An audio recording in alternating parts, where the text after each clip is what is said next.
Hello, everybody. This is Mike Young with aPlantBasedDiet.org, and I am really excited to have with us today the legendary Dr. T. Colin Campbell. Welcome, Dr. Campbell.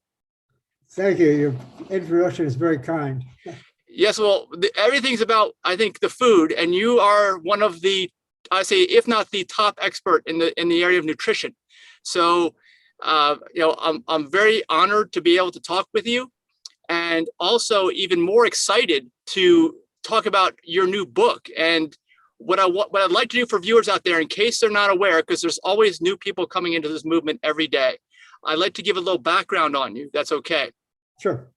Well, you are most famous, I think, or at least your initial, moving on to the scene worldwide was with this book, The China Study, that you initially brought out. I think it was about 10 years ago. Is that right? Maybe a little bit more than that. 2005, so it's in its 16th year now. Okay, even longer. I wasn't aware of it till maybe 2010. That's when I became aware of it. But anyway, in that book, I will give a very quick summary. You basically draw conclusions that animal protein causes cancer in humans, is very likely to cause cancer in humans. Is that correct? That was one of the first observations that led me in many directions, but anyhow, that was a key finding, yes. Yeah, and that was groundbreaking, I'd say. And that led on to your next book, which is called Whole, W-H-O-L-E. And that focuses, my quick summary is on the whole food plant-based diet, a term that you coined, which basically talks about eating mostly whole, minimally processed plants, and then the benefits for humans because of that. Is that right? Correct. All right. So those are two very, far-reaching topics, I say, that probably impact every single person on this planet, and hopefully in a positive way after reading your books. And now you've got a follow-up to these two, and this is what I really like to know about and hear about today. Let us know about the book and what you can tell us is in there that we need to know about. Well, I should then mention for background, as you already did, the book China Study, that was summarized in much of the things I was doing during my research career, mostly at Cornell University. I started my career in graduate work doing this kind of work. Now it's over 65 years ago, so I've had quite a few years.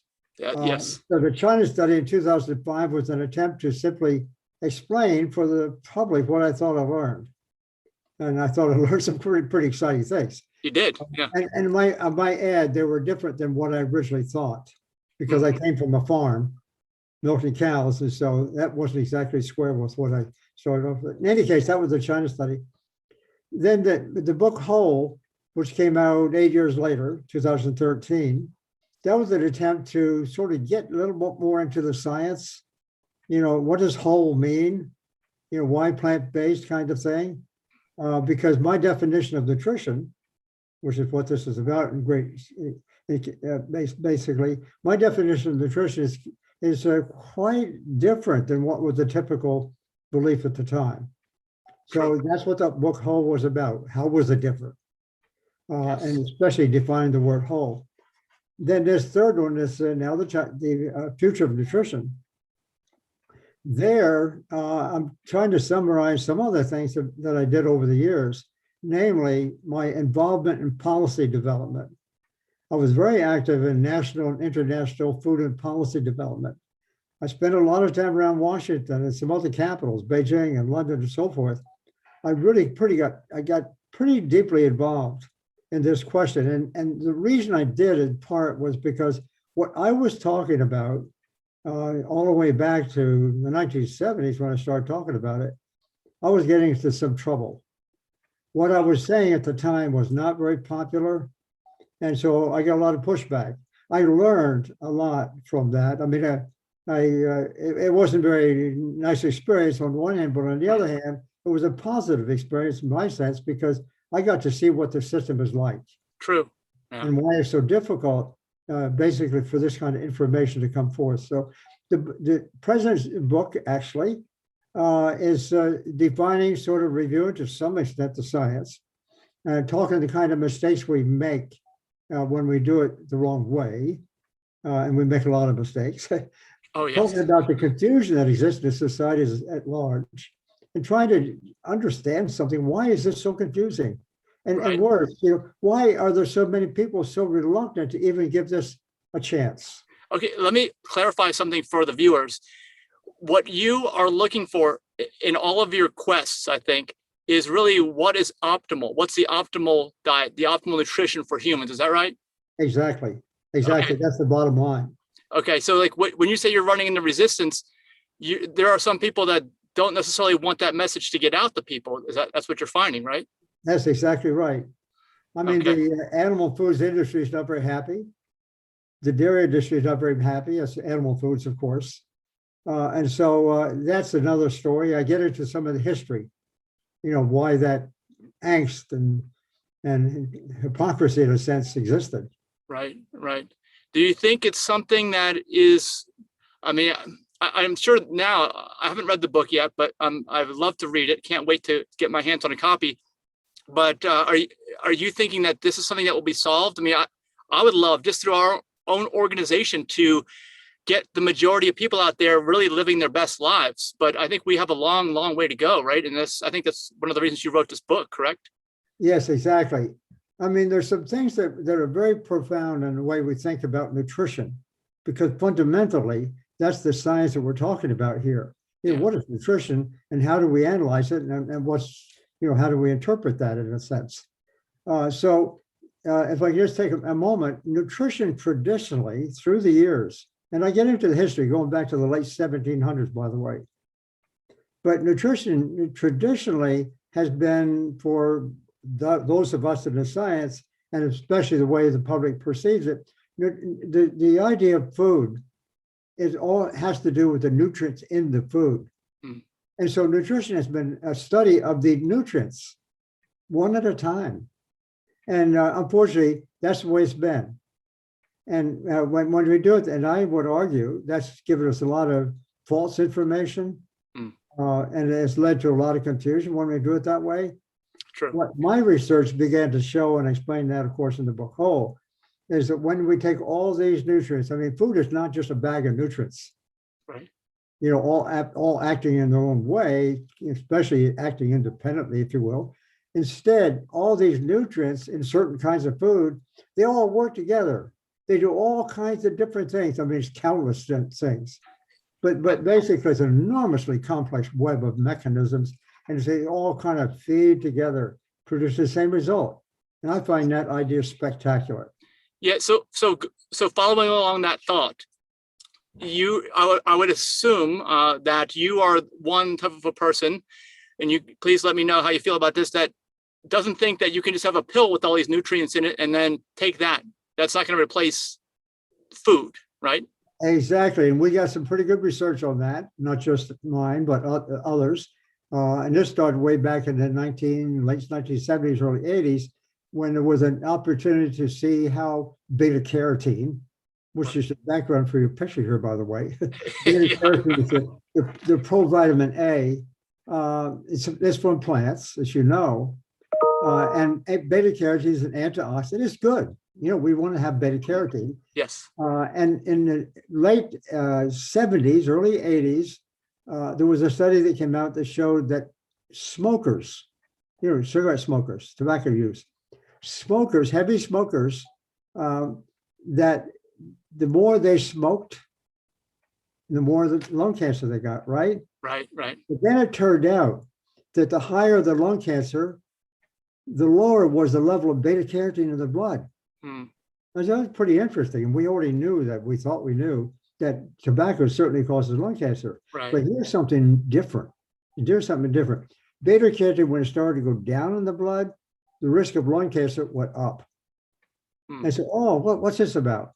The beta carotene is an antioxidant. And so we could explain that in a biochemical sense. Beta carotene, antioxidants prevent lung cancer from forming, okay? Correct. Yeah. So beta carotene looked like it was a protective agent. So the thought came up, well, why don't we put that in a pill? Yeah. Why don't we put that in a pill? And then everybody, even smokers, maybe could take the beta carotene and not get lung cancer. Yeah. So, you're saying this was in the 80s, right? I remember that time. because I was born in 1970, so I'm 51 years old, and I definitely remember that time. I do. That's great, because that was a really significant study at the time. The study was started in, I think, around early 1980s. And it went on, it was supposed to go on for 8 years. There was 29,000, I think, total people that were involved in it. It was a collaboration between scientists in the United States and Finland.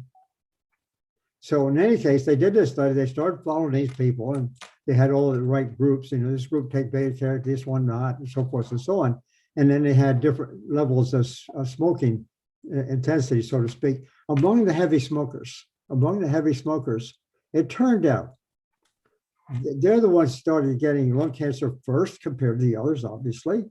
But the ones who started to get the lung cancer were the ones consuming them. I mean, they had the highest levels of beta carotene in the blood. I mean, just exactly the opposite. Yeah. Well, as I said before, the more beta carotene in the blood from the previous study meant less lung cancer.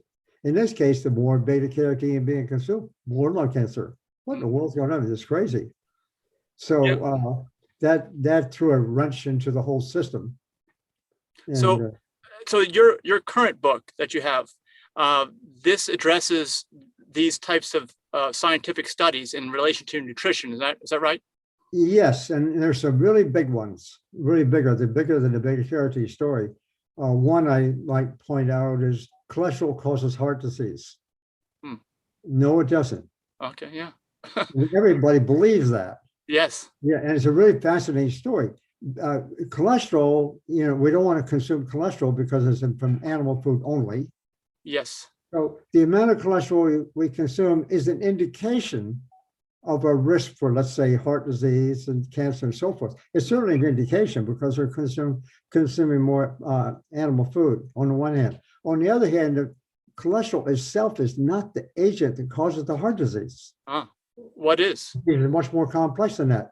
And the reason I like to tell it that way, because the presumption was made back in the 50s, if you will, that the more that cholesterol causes heart disease, because more cholesterol, more heart disease. Well, in reality, the cholesterol is just one entity. And so what the industry did at that time, or wanted to do, was to start taking the cholesterol out of food, limit the amount of cholesterol, as if that's going to solve problems. No, it doesn't really do it. If you decrease the food that contains the cholesterol, that's a different story. Right. But just focus on cholesterol alone. And then the next thing was, well, let's get a drug. Let's get a drug to try to push down cholesterol. Push down cholesterol. Statins. Because the higher level of cholesterol in the bloodstream, more heart disease. So then they came up with the idea of statins. So statins are given in order to depress cholesterol, in order to depress heart disease risk, right? Right. That's the idea. You see, that was a huge mistake. That's diverting attention away from what the food can do over to this whole idea. It's all about cholesterol. All we need to do is to reduce the cholesterol, if you will. And of course, that's incorrect. That's why this whole idea of holism, the whole food, that's what works. That's what works, as long as the right kind of food. Yes. The right kind of food is plant-based foods. So, all right. So the example you gave me about the statins and cholesterol, that sounds to me similar to managing symptoms, but not addressing the root cause of that issue. Is that right? Essentially, yeah. Yeah, essentially. And a little more to the story than that, but go ahead. That's okay. Yeah. Well, that's the environment we're in, I think, right now, with I think people's lifestyles and much of the medical system right now seems to be more concerned with managing symptoms, and they don't, folks, for whatever reason, I'm not saying everyone, but many people don't seem to be either think that there's a root cause they can address or solve, or they're not looking for it. Well, they tend to focus on the idea, if we can find the cause of all kinds of diseases, if you will, not just cancer or heart disease, but they tend to look for the cause.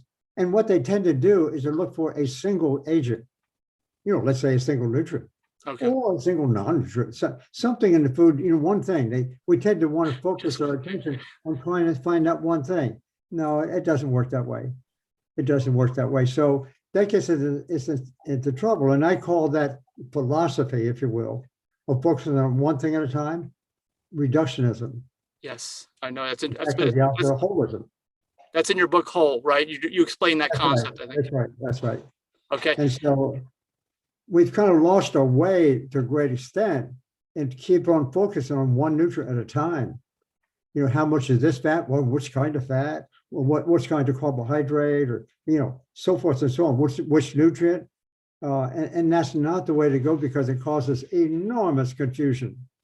Yeah, it And does. It does. I agree.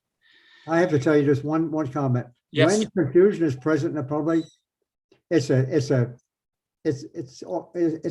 enormous place for people to then commercialize stuff, because the people really don't know, and everybody can start making their own favorite claim. Yes, yeah, I agree. I mean, I think the average person, if they are getting mixed messages from different sources, they're just going to throw their hands up in the air and say, well, I guess I don't know what to eat. That's right. Exactly. That's the price that we pay when we work on that idea. All right, but however, from your research and your books, your writings, your experience here, you do believe that there is a single type of a diet that will benefit almost everyone out there. Is that correct? Yeah, I say plants, vegetables, fruits, grains, legumes, and so forth. And the interesting thing about the whole story was that if you take any one nutrient in those plants and you consume it, and this is what we did, this is a lot of my research, we see how it works. It turns out it works through a whole a cluster of so-called mechanisms. It does this, that, and everything else. And all those mechanisms, maybe they go up or down as a function of that nutrient, but they all converge to the same endpoint. Really exciting concept. And so that's just like one nutrient. Now imagine, what about the other nutrients? Which food are they coming from? Well, it turns out all the nutrients that I'm talking about that do this good thing, it comes from plants. So the whole the evidence is so persuasive, so powerful. I tend to agree with everything you're saying. I think I've learned a lot from you over the years in just reading your publications, listening to your talks. Right. But there's still so many people out there that don't understand this. And to me, if I'm going to try to simplify as simple as I can, I would say that there are certain types of foods. To me, it's like more food as grown, minimally processed plants, like you're saying, that humans really respond the best to, right? And they thrive on. And it seems like, well, you can speak from this part, they will prevent, halt, and reverse disease as well. And there's so many people out there, I think, that still don't believe in that concept. Yeah, what you just mentioned is a very significant point, because we have for a long time tended to say that, okay, if we eat this food, it'll prevent us from getting, let's say, heart disease or cancer. That's an okay story, but that's only a small part of it, because it turns out that we have to eat it all the time, for number one. But number two, and this is the part I find exciting, when we start to get the disease in the older years, okay, we then want to treat it with a chemical, one chemical at a time, of course.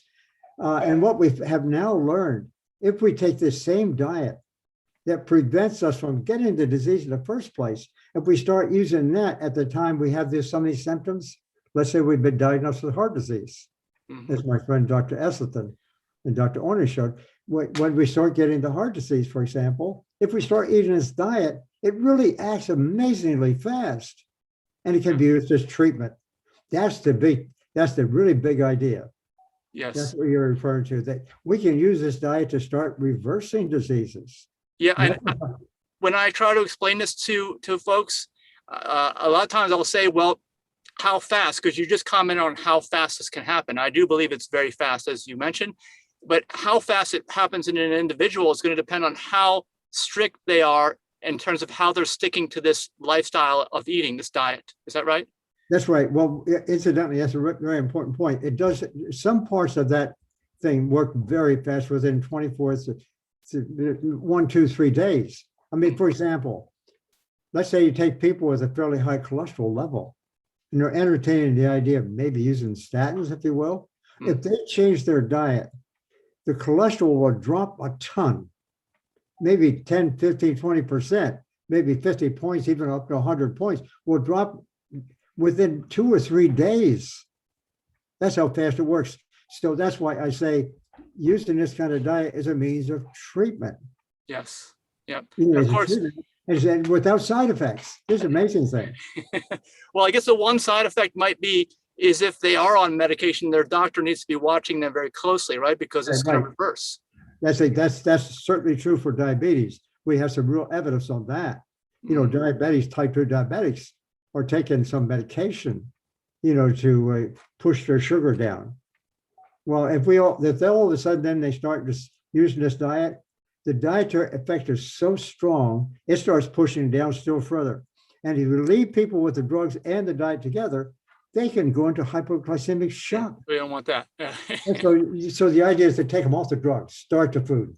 Right. Close monitoring. Okay. Well, all right. In your new book, where you talk about the scientific research on this, which I think for anybody that's really a thinker, they're going to want to know about the scientific research. How does that relate to the best diet for humans? How does it? Do you discuss why I think people might get the wrong idea about what to eat? Is this all in the book? Yes, but one point I want to just reemphasize again. I'm saying it's a holistic effect. Yes. Okay, so all the nutrients are tended to work together. So let's not hung up on just one nutrient at a time. They're all working together. Number one. Number two, it's all the nutrients from plants. And it doesn't make a lot of difference which kind of plant. As long as we have lots of variety, just in your picture right there. There's a good example. Yeah. I mean, you eat all of that at the same time. And yes. then there's one more part of this story. Not only does it reverse, let's say, heart disease and chronic kidney disease, that's a new one, and diabetes, and we have a lot of experimental evidence on cancer. Okay, so all of this is happening all at the same time. All these different diseases and a ton of other diseases, they all start correcting themselves. Right. And they're really doing it remarkably fast. By the way, I mentioned before you were mentioning this. Yes, we can see things within 1, 2, 3 days, but these good effects tend to accumulate over time. Obviously, you stay with it over a mere matter of weeks and even months. You continue to get better and better. Yes. So the initial effects are dramatic and quick, really fast. But it's so when you look at it that way, you say, "My gosh! I know all about all these foods, and it doesn't make particularly any kind of difference which kind of disease I'm talking about, or which nutrient, or we don't need to focus on just one kind of plant. We all have our preferences, and we can mix and match the way we want, and for the most part, we all get the same result." Yeah, that's wonderful. I mean, it's such a great message to hear from you, really, with someone with so much experience, so many, so much, I'd say, education and just practical, going through different scientific studies on your own, meaning the China study. So how does that relate to the new book, though? Your new book is it more about studies that others are doing and have done? Well, the new book, in large measure, concentrates on why the pushback. Okay. The pushback started to come my way in 1980. I was on a National Academy of Science panel at that time, summarizing the whole question concerning diet, nutrition, and cancer. This was organized by the U.S. Senate. They gave some special money to the NIH, National Cancer Institute in particular. They funded this study, and I was one of 13 members of that study. And that particular report, when it was released in 1982, was the most sought after report in the history of the Academy itself. It drew a lot of attention. And I was one of the more vocal ones, I guess you could say. The Academy asked me and a couple of others to give the testimony to congressional committees at that time, which I did, the House and the Senate side both. And so I was and I was on PBS and all kinds of things like this. My face got out there. I didn't intend it to be that way, but that's the way it was. And I would tend to talk about, well, what's really behind this thing is eating foods that contain animal protein in it.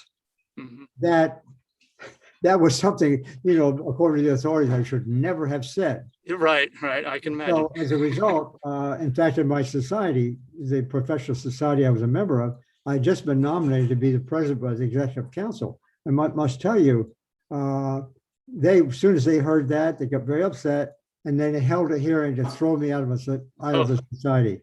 First time in history. Yeah. And that was a hearing in Washington. All this kind of stuff started to come my way, and I could go on and on and on. So I mentioned some of these things in the book. And so this kept going on for 20, 30, 40 years. And finally, I decided, well, I want to summarize this because I'm confident of the science. Mm-hmm. I'm confident of the problems we have. And a lot of the problems we have come back to the food we eat. And so I'm asking myself, why doesn't people get to know this, just like you and everyone else is asking? I'm the same way. Right. So one of the things I started to do, at that time I was at the University of Oxford in England for a year. I started to go into the libraries in London and Oxford, asking the question, what is the history of cancer research? That's my other specialty. What's the history of nutrition research? Can I find any clues in that history that might help us explain why we're so reluctant, to embrace a new idea like this? Yeah. And I found a ton. That history was so fascinating. It was so fascinating. I think I got it, at least from my way of thinking, I got a good grasp, I think, on, where we took the wrong turn. We went down the wrong track. And all this is in your new book? Explaining it? That's what the new book is about, is how did we get into this state of affairs? And that state of affairs, in this new book, I talk not only about the science, doing the wrong kinds of science, and throwing away the good stuff, the good kind of science, and attacking people and so forth and so on. But anyhow, the wrong track became institutionalized. Yeah. In professional societies. It became institutionalized, quite frankly, in our government, in government agencies. Of course, it became institutionalized too in the industry. Right. There was money to be made in the industry. Yeah. Yeah. The industry is making money. They want to defend what they continue to want to do, even if it's the wrong food. Mm-hmm. So all of a sudden, you see this enormous complex of rising. You got industry. I understand their interest. We all understand their interest. They want to make money. I mean, they do things I don't like, but that's what they're doing. Yeah. They in turn then get together with the politicians. Yeah. And now they buy politicians. We got the best money that money can buy. Yeah. So, it all of a sudden you got the industry and institutions, and that's where I was very much involved because I was sitting on these committees. In fact, I once held the position at the time the National Academy report came out. At that time, I was the liaison for the entire biomedical research community to Congress. Mm. And so I was kind of sitting there being, unfortunately, kind of visible, making my voice known. And I should have been one of the last ones that should have opened my mouth because I was too many people to notice what I was saying. You were speaking the truth though, right? I mean, that was in the 1980s. And so it only got worse after that. Yeah. Throughout the China study came out in 1990, later after that. Well, okay, so you just went over the reasons why this method of I don't know what the word is. It's just been institutionalized, right? Institutionalized, yeah. All right. Well, now do you discuss in the book the way out of that?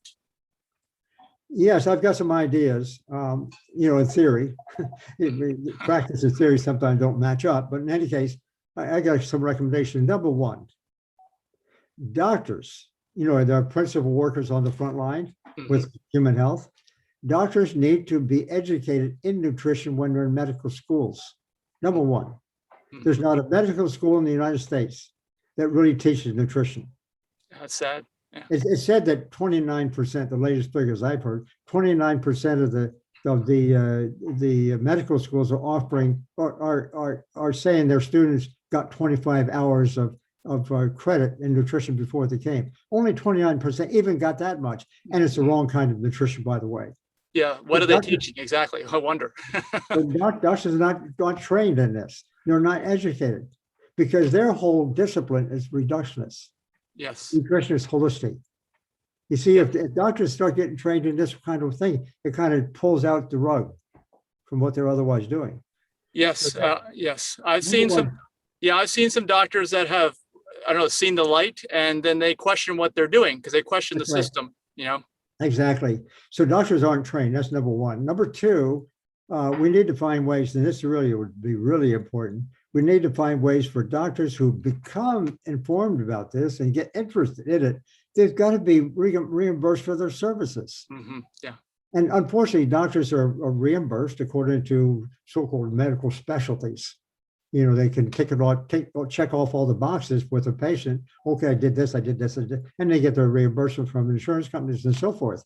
And there's 130 different medical specialties that they check the boxes off, if you will. And I'm, oversimplified it, but there's about 130 medical specialties they can claim that's what they're working on for their patients, and they get properly reimbursed. Not one of those 130, there's one for cancer and different kinds of cancer, and all that. There's not one called nutrition. Oh, that's bad. So here you got the professionals not trained in the subject, not able to get paid for their services. Imagine what that does to people. No. And then the third thing, the National Institutes of Health, who funded almost all of my research money, and it was pretty generous, came from the taxpayer. But my research money came from the NIH, the National Institutes of Health, most particularly the National Cancer Institute. There's 27 different institutes and programs at NIH, one for cancer, one for heart disease, one for this, one for that. There's not one institute called the Institute of Nutrition. So doctors aren't trained, they're not getting paid, and we don't do the research to help them out. Right. I mean, that's a disaster. It's so with the physicians, and to a great extent, nurses too. Nurses are compromised the same way. They don't get the same kind of training. Right. Well, and the dietitians who are considered to be the professionals, yes. I must tell you, that's a tightly controlled industry, I will say too. The dietitians are trained according to a curriculum, basically, that's controlled by the American Dietetic Association. Now it's called the American Academy of Nutrition and Dietetics, A&D, but it was called ADA. But in any case, that organization controls the kind of curriculum that dietitians get taught. And they approve universities who are offering that kind of program. Guess what? Who funds that organization? Sure Mars. Well, I was a keynote at their organization for 3 times over the years. They're not going to have me back anymore, but the point is they're funded by Mars at that time, GlaxoSmithKline, Dairy Council, big time. So they're funded by the industry. We know, so you know what they're teaching, right? You know what they're being taught, what they're relaying to patients. Yeah. Exactly, and so the dietitians, they're not quite aware of this, unfortunately. They have a special section that's called, over the years, it's called vegetarian nutrition. That's not so much nothing. I mean, yeah, they're very excited about it, very good people involved in all of that on the one hand, but basically, to be a vegetarian, 90% of the vegetarians still want to use dairy. Right, and that, as you pointed out in the China study, that dairy, that animal protein, that dairy, that casein causes cancer likely. So yeah, it's not good. Well, how about a model where medical professionals are rewarded and incentivized to heal their patients? Is that possible? Yes, I think that's. I'm sort of, and as a brighter side, I would say, because physicians are now beginning to allow those, or they can start talking about this, and now there's this concept of telemedicine for one thing. Yeah. So they can reach out for that. It's a new mechanism for doctors to be able to deal with a larger physician base, maybe. They're organizing programs too, and I can speak to this on behalf of 3 or 4 scientists or medical people in this area, one of whom is my son. He now is a physician himself. He's at the University of Rochester Medical Center. He's continuing some of this research. And in fact, that's what he and my older son, who actually organized the Plant Pure Communities Network. Yes. They're organizing these programs by which people can eat the food for 10 days, let's say, or 2 weeks, whatever. They can eat the food for a while. They do their labs before and after, and they can see the benefits. Yeah. They can see the benefits. That's not enough but still, it's an educational tool that people begin to see. Wow, Yeah, it's a start. It's a wonderful start. And like you said, it works. That's the most important thing, is it actually does what you say it's going to do. And if somehow that can be combined in with the system of care in this country, which I would call like a sick care system, not a healthcare system, unfortunately. Exactly. It would be wonderful if that could be done. I would love to see that. Well, the more sick people we have, by the way, the bigger the business. True. Yeah, and people are getting sicker. Is that right? I mean, people? I mean, it seems like I hear just things here and there saying that, well, this next generation may live shorter lives than their parents. Oh, yes, that's been said for some time, for 10, 15 years at least. Yeah, so we're obviously on a poor trajectory right now. So, anything that we can do to get the word out, I don't know. I'm sure that you, with all your knowledge, your experience, your training, you probably already know what to do. I think that probably the hardest part is getting it done and getting folks to believe it, getting people behind it, right? Well, one thing I would do is to do what I'm doing right now, talking to you. Yes. So you and other folks too, doing your part in terms of organizing conferences, let's say, and then now with this virtual opportunity that we have, yes, more of this kind of thing. And I think that's going to be a plus. Yeah, just keep getting the word out, keep letting folks hear it. I guess it's like anything else. The more you hear something, the more you believe it. And this is the truth. I think we really need to get this truth out to people. That's right. Yeah. So, and coming up, like you said, virtual appearances, you will be, I know, at Fairfax Veg Fest that we partner with Gwen Whitaker of Green Fair Organic Cafe. That's coming up in like 10 days from now on a Sunday. It'll be online, Fairfax Veg Fest. You guys can search it up, and Dr. Campbell will be there giving a talk. So that'll be another great thing to hear, Right. Well, okay, go ahead. Yeah, and well, also you will going further down the line, you will be at our longest running event, because we do pre-COVID, we do about 15 festivals a year, and they're all outdoors. And this next one that we're doing outdoors, our biggest one, is the Southwest Florida Veg Fest in February. So that's February 2022. You will be actually on a plants only farm. Even though you won't be there physically, you will be there virtually and giving a presentation and probably some Q&A with the crowd there, who's going to be outdoors at this plants only farm. So we're really excited about that. Incidentally, I was going to ask you a question. You or your colleagues shared some information. That's a big screen outdoors, yes. Is that right? Yes, that's right. Yeah, in February 2020, you said February 22? Yes, it was like 10 months from now, yeah. Why does that have to be virtual? I think we'd love you to be there in person if you want. We can talk about that, but for now we have you down virtually, but we can talk about yeah.